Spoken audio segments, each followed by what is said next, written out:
Bonjour. Ah, le jardin d'Éden.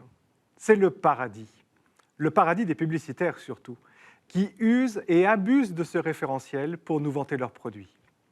Le jardin d'Éden, qui en hébreu signifie le jardin des délices, est le nom du lieu merveilleux où le livre de la Genèse place Adam et Ève au temps de la création.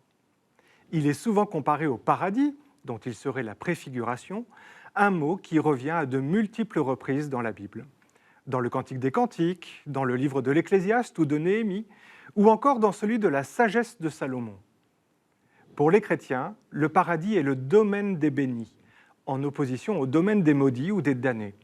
C'est le lieu où Dieu se tient, là où il est et où l'on peut être en sa compagnie. Le paradis perdu, l'Éden terrestre, abritait l'arbre de vie, l'arbre de la connaissance du bien et du mal, nous dit la Genèse.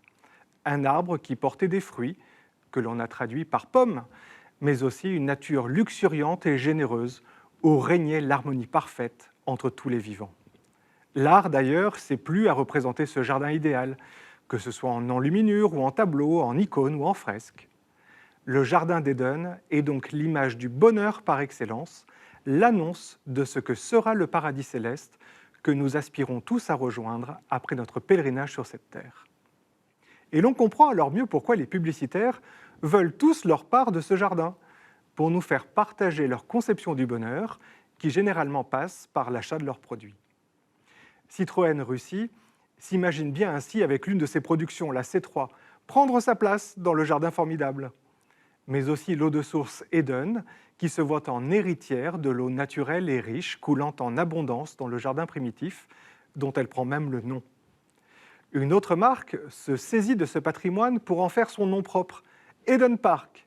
Fondée en 1987 par des joueurs de rugby, elle tire son patronyme du stade de Nouvelle-Zélande où jouent les All Blacks, qui lui-même le tenait de la Bible. Étonnant de devoir se vêtir d'un polo de la marque Eden, lorsque l'on sait que la nudité était de mise en ce paradis perdu. Mais on peut aussi se vêtir simplement d'un parfum.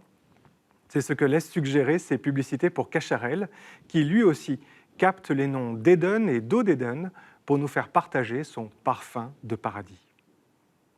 Tout cela vous semble trop beau pour être vrai?